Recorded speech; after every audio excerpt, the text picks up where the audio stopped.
Demolitions are the new crystal ball. And here's what the wrecking ball is really telling us about Aussie property.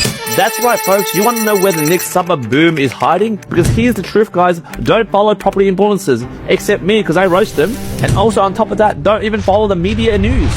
I want you to follow the wrecking balls. And right now you might be scratching your head, what the hell, what do you mean wrecking balls, Q? Because if boomers are bulldozing million-dollar homes in blue chip postcodes just to build bigger ego mansions, that's not just vanity, guys. That's a signal. And that's a signal that the land is now the main dish. And if you're a serious property investor like myself, and like many of my followers are watching this video, if you're not watching the demolition data, you're investing blindfolded. Today in that property roast, I'm going to walk you through why demolitions are actually investment breadcrumbs. And also I'm going to talk about the 5 best city suburbs being rebuilt from the ground up and why that matters. And following after that, I'm going to talk about the 5 worst suburbs you should avoid unless you like bleeding equity. And just like always, I'm going to talk about my client wins and also the facepalm level failures. And while I'm at that, I also will tell you how to turn these wrecking ball suburbs into real strategy using simple maths. In this episode, guys, it's for anyone who's tired of getting scraps and want to learn how real players build wealth while most Aussies are stuck watching the block reruns. Firstly, guys, pay attention. When they start tearing down million-dollar homes, you know the land is king. Right now, guys, in Sydney's north and inner west, homes that sold for $2 million 5 years ago, right now they're being bulldozed. Like, check this out, guys. Ku-ring-gai tops New South Wales demo list. As of last year, they have 287 knockdowns. And while you're thinking about that, I want you to think about Kalara, Gordon, Parramatta. These aren't tear-down suburbs. These are tennis courts, Range Rover, 4-bathroom suburbs. As Ray White's Nerida Conisby said, quote, demolitions happen where vacant land is scarce and confidence is high, end quote. Right now, guys, let me give you the 5 top demo hotspots in Sydney right now. Number 1, Kilara. It has a bloody high block size, good schools, like I'm talking about 800 square meter plus land. Next on the list is Gordon. Like, I don't know about you, but I feel like Gordon has a boom bust proof vibe. Like, it's a duplex gold mine if you think about it.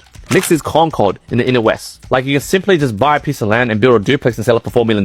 That is basically how easy it is in Concord. Next, we have Paddington. Now, right now I'm seeing a lot of terrace rebuilds, now valued higher than their original heritage costs. And another on this list is Beecroft. And as you know, Beecroft is like a very leafy suburb, very quiet, and in there has a lot of high income downsizers, the bloody boomers. But then, guys, let's not get discouraged by these bloody boomers. Let me give you a millennial win story. Like one of my clients, Alex. He's 39 years old. He's an architect. He makes about $210,000 a year. He bought a tier 3 3-bedroom in Concord in 2021 for $1.95 million.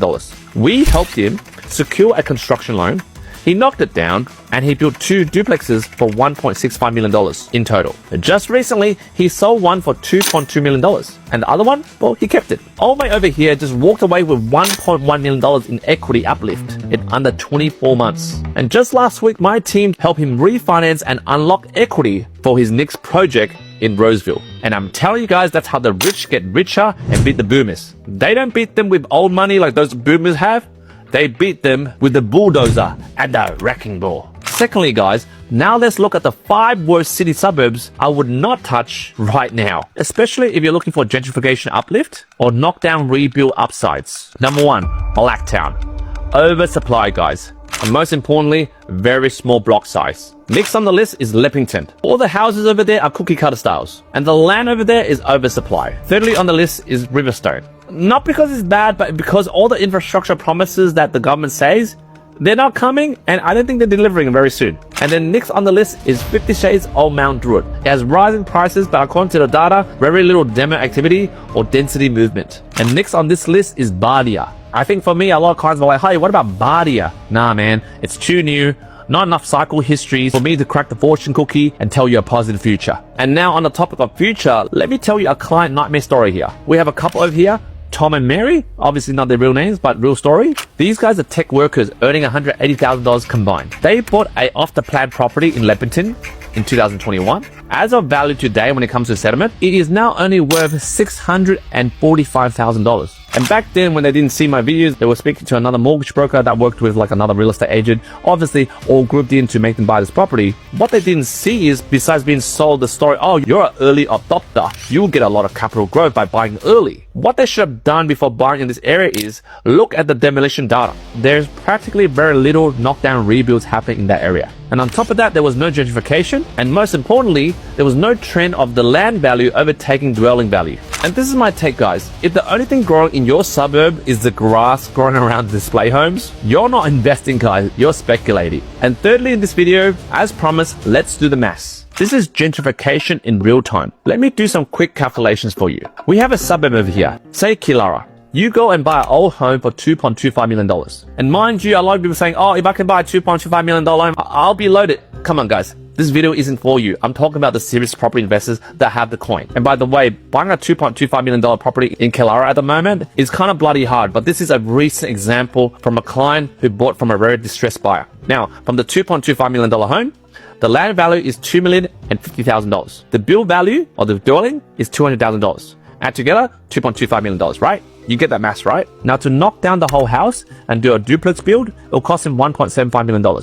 Now, if he done his feasibility correct, which I think he did because he did it with the builder and also he worked with the accountant and financial planner, he could sell each for $2.35 million. But for example, if he kept one and sold the other, the net after sale costs will equal a $700K equity uplift. And plus, at this moment, he now owns a high-end duplex in a premium postcode. And right now, he's got rental income covering the loan interest. That's if he rents out both. Meanwhile, your mate who bought in Campbelltown for the same price is now stuck with a 4-bedroom McMansion that nobody wants to rent at $520 a week. So this is my take, guys. Most Aussies are too obsessed with dwelling features, but the smart ones, they're buying the dirt because the dirt don't depreciate. Fourthly, guys, medium density is coming, but only where the rich wants it. And this is where things get political, right? On paper, Sydney's gentle density push is meant to make housing more affordable. But in reality, medium density approvals are only showing up in postcodes that end with tennis club memberships. Take Paddington, for example,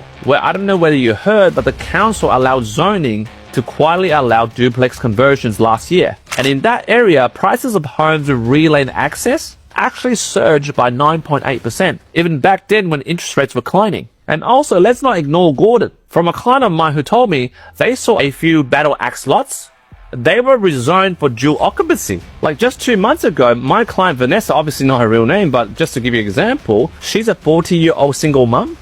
She's earning around like $150,000 as a specialist nurse. She bought an upper fixer house in a good street, but it was pretty bad. She did a knockdown rebuild for $1.78 million. She got approved for that, and she also got a DA approval for a Rio Grande flat. When she's finished with this bill, we're projecting about a $1,700 a week in rent once complete. But again, guys, you'd be scratching your head and go, Q, I don't really have the money. Like, how do I get started? Well, guys, this video isn't for you. This video is for people who already have the capital, have the properties to do the refinance and equity release, and have the income to service that, but have no knowledge where to go. Because that's the sad truth, guys. This video over here isn't a get-rich-quick scheme. It's about zoning your information into one laser focus, and the focus is to follow the wrecking ball. So guys, you fit that clientele. For example, you have the income, you have the capital, you just don't know where to go and where to start this strategy. Here are some cheat sheets on how to follow the bulldozers. Number one, guys, before you buy anything or you want to do this type of strategy, which is knockdown rebuilds, I want you to track the demolition data. You can go to the Australian Bureau of Statistics, council websites. I want you to look for suburbs with a high percentage of DA approvals for knockdown rebuilds. If you don't know how to do that, it's very simple. Go to Google, and if you don't know how to do it in Google, just ask ChatGPT. It's that goddamn easy. Next on the list, guys, is I want you to look at premium school zones and also low vacancy but rising prices.